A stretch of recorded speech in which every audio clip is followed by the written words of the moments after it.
I have started a new series for class 9 student in which I will be providing most important one marker question of class 9 student especially for social sciences.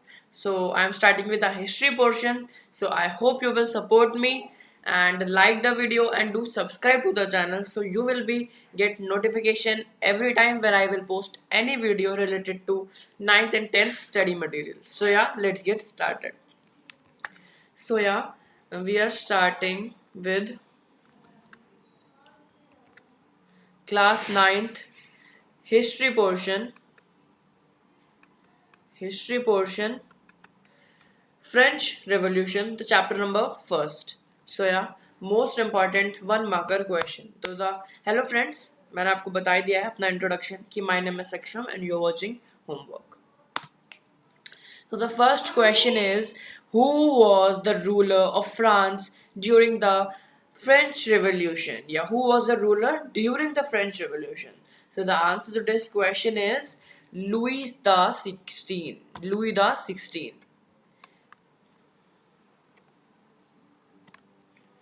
Louis the 16th. And he was the member of Bourbon family, not the biscuit, the Bourbon family. Next, name the three estates into which the French society was divided before the revolution.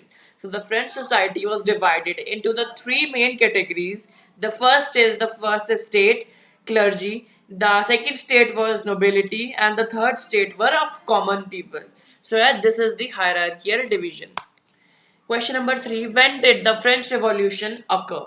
When did the French Revolution occur? So the answer to this question is 14th of July 1789.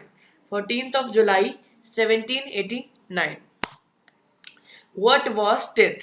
What was tithe? So tithe is the type of a tax जो church लिया करती थी. मतलब मैं आपको एक बार बताता हूँ कि there are of two type के जो थे वो टैक्स लिया होते थे. टू टाइप्स के टैक्स थे. पहला टैक्स था टिथ्स. ये टैक्स जो था वो थर्ड स्टेट पे करती थी इसको क्लर्जीमेंस को, क्लर्जी पीपल को.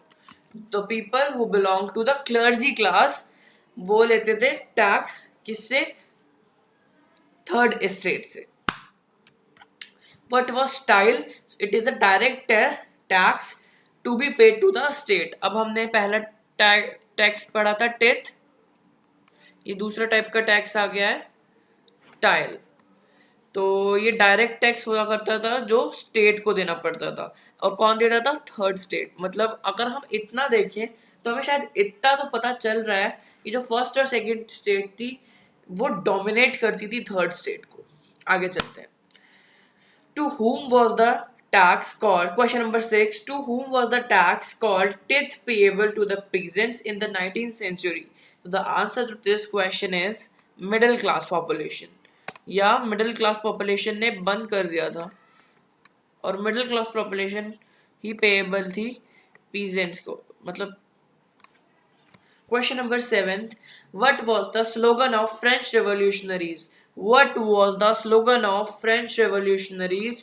French revolutionaries का slogan क्या था? The answer to this question is liberty, fraternity and equality. ये था उनका slogan. This was the slogan of whom? French revolutionaries.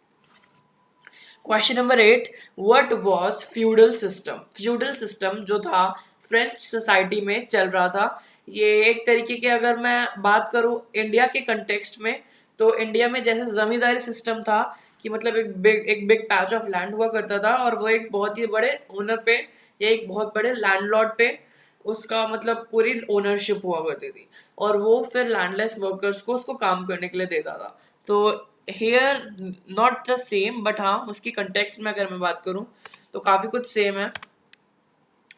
It was a system under which land was granted to landlords in return for military and labor services. मतलब बोला जाता था कि भैया तुम हमारे संग काम करो हम तुम्हें लेबर सर्विस देंगे और मिलिट्री सर्विस देंगे. आगे चलते हैं. In which book did the Rousseau mention the idea of one person and one vote? तो रूसो ने एक बुक लिखी थी द सोशल कॉन्ट्रैक्ट. उसमें उन्होंने लिखा था कि एक मतलब एक कॉन्ट्रैक्ट होना चाहिए गवर्नमेंट और सिटीजन्स के बीच में। तो इसमें ही उन्होंने ये आइडिया दिया था that one person should have one vote. Question number 10 and the last question. Who proposed a division of power within the government? Division of power, power का डिवीजन गवर्नमेंट में, मतलब गवर्नमेंट में ही पावर का division. जैसे अगर मैं India के context में बात करूं तो we have the division of power. हम पावर शेयरिंग में पढ़ेंगे आगे, अभी मैं सोचूंगा हिस्ट्री के बाद पावर शेयरिंग लाने के लिए सिविक्स। बट अगर मैं बात करूं इंडिया के कंटेक्स्ट में तो पावर शेयरिंग में क्या होता है, we have the horizontal division of power, vertical division of power and few other categories. तो अगर मैं वर्टिकल की बात करूं ऐसे तो state, central government, state government and the local government. और अगर मैं उसकी बात करूं हॉरिजॉन्टल डिवीजन ऑफ पावर तो legislature, executive and judiciary. So ये था power of division of power. तो इसकी किसने बात की थी? तो the answer to this question is मोंटेस्की।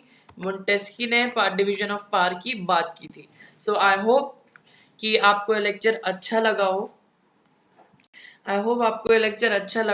अगर आप ये लेक्चर आपको थोड़ा सा भी हेल्पफुल मिला तो please like the session and subscribe to the channel. Do subscribe to the channel so that you will be notified every time when I will post any video related to class 9th and 10th study material.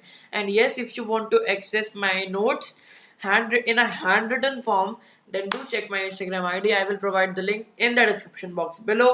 And yes, hit the like button and if you want this video helpful, and do comment if you have any doubt. Thank you so much for watching this video. Thank you so much.